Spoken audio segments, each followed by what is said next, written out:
ka-express habang papalapit ang napakahalagang laban ng Gilas Pilipinas kontra New Zealand sa FIBA World Cup 2027 Asian Qualifiers, mas tumitindi rin ang excitement ng mga Pinoy basketball fans. Hindi lang dahil sa matinding hamon na nag-aantay sa kupunan, kundi dahil sa lumalakas ang kumpiyansa na kaya nang makipagsabayan ng Gilas sa isa sa pinakamalalakas na kupunan sa Oceania. Sa dalawang tune-up games ng Gilas sa New Zealand, isang malinaw na mensahe ang ipinadala ng national team, handa silang lumaban. Hindi lamang sila nanalo, ipinakita rin nila ang klase ng basketball na matagal nang hinihintay ng mga Pinoy. Mabilis ang bola, agresibo ang depensa, disiplinado ang rotations, at halos lahat ng nasa lineup ay nag-ambag sa opensa. At ang mas nakakagulat, nagawa nilang dominahin ang kanilang mga kalaban kahit wala si Justin Brownlee sa isa sa mga exhibition games. At kahit hindi pa kasama si Kai Sotto sa lineup, ipinakita nito na hindi na umaasa ang Gilas sa isang superstar lamang, kundi meron ng mas malalim at mas balancing roster na kayang makipagsabayan sa matinding international games.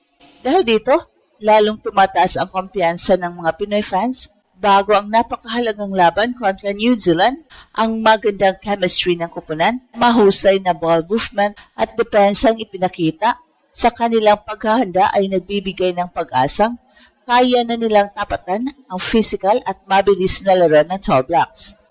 Naniniwala rin si Justin Brownlee na kailangang tumbasan ng Gilas ang intensity ng New Zealand upang magkaroon ng malaking tsansang manalo. Samantala, patuloy ding pinag-uusapan ng mga fans ang posibilidad ng pagbabalik ni Kai sa national team sa mga susunod na laro. Bagamat wala pang official na confirmation tungkol sa kanyang availability para sa laban kontra New Zealand, sa video na ito susuriin natin kung bakit mas malakas ang Gilas ngayon batay sa ipinakita nila sa dalawang tune-up games. At bakit maraming naniniwalang kaya nilang kulatin ang New Zealand sa kanilang pinakamahalagang laban. So malaking usapan ngayon ang naging magandang resulta ng mga tune-up games ng Gilas sa New Zealand. Ipinakita ng national team ang mas maayos na ball movement, mas mabilis na depensa, at mas balancing opensa. Kahit nagpahinga pa si Justin Brownlee sa isa sa mga exhibition games, nagawa pa rin dominahin ng Gilas ang kalabang New Zealand, isang malinaw na indikasyon na lumalalim na ang kanilang rotation. Samantala si Justin Brownlee mismo ay nagsabing, kailangan tapatan ng Gilas ang physicality at aggressiveness ng New Zealand. Alam nilang magiging mabigat ang laban, pero naniniwala silang handa na ang kupunang matapos ang sunod-sunod na paghahanda. Isa pang malaking usapan ay ang pangalan ni Kai Sotto. Bagamat hindi siya kasama sa window 3 lineup, patuloy pa rin siyang sentro ng usapan dahil sa kanyang mabilis na pagbangon at sa inaabangang pagbabalik sa international competition sa mga susunod na buwan. Ang kanyang presensya ay inaasahang lalo pang magpapalakas sa Gilas. At pag-uusapan natin kung bakit naniniwala ang maraming fans na mas malakas na ngayon ang Gilas, paano makaka-apekto ang leadership ni Justin Brownlee, at bakit marami ang naniniwalang kapag bumalik na si Kai, maaring mas mapanganib ang national team laban sa New Zealand at sa iba pang powerhouse sa Asia. Matagal nang itinuturing na isa sa pinakamahirap na katunggali ng Gilas ang New Zealand. Kilala ang Tall Blacks sa kanilang disiplinadong sistema, matinding depensa, mahusay na outside shooting, at physical na estilo ng laro. Sa bawat paghaharap ng dalawang kupunan, laging sinusubok ang tibay, composure at execution ng Gilas. Pero ngayong 2026, ibang-iba na ang kwento. Sa mga nakarang araw, duman ang Gilas sa New Zealand upang magsagawa ng serye ng tune-up games laban sa mga kupunan ng New Zealand National Basketball League.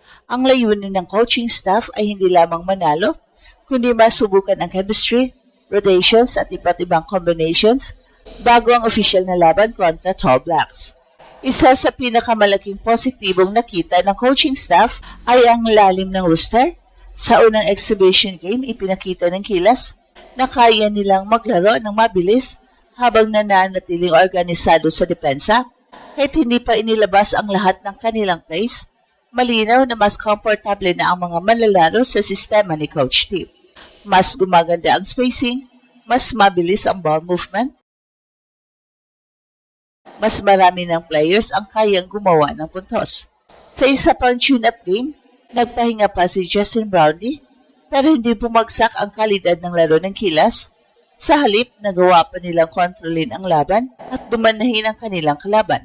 Isa itong malinaw na senyales na hindi na lamang umaasa ang national team sa isang superstar, kundi meron ng mas balanseng kontribusyon mula sa iba't ibang posisyon. Gayunpaman, hindi nangangahulugan na magiging madali ang laban kontra New Zealand. Ayon mismo kay Justin Brownlee, kailangan nilang tubasan ang physicality at aggressiveness ng Tall Blacks. Alam nilang magiging matindi ang depensa ng Tall Blacks at bawat possession ay magiging mahalaga. Ito rin ang dahilan kung bakit seryoso ang bawat ensayo at exhibition game bago ang Window 3. Samantala, malaking usapan pa rin si Kai kahit wala siya sa kasalukuyang lineup. Maraming fans ang naniniwalang kapag ganito nakalakas ang Gilas kahit wala ang kanilang 7th center, mas lalo pa silang magiging mapanganib kapag tuluyan ng bumalik si Kai sa mga susunod na international tournaments. Ang kombinasyon ng veteran leadership ni JB, ang pag-unlad ng local core, at ang posibilidad ng pagbabalik ni Kai ang dahilan kung bakit tumataas ang kumpiyansa ng maraming Pinoy. Hindi na lamang pangarap ang makipagsabayan sa New Zealand, unti-unti nang nabubuo ang paniniwala na kaya na silang talunin ng Gilas sa pinakamahalagang laban. Sa paglapit ng opisyal na laban kontra New Zealand, isang bagay ang malinaw, mas handa na ngayon ang Gilas kumpara sa mga nakaraang taon.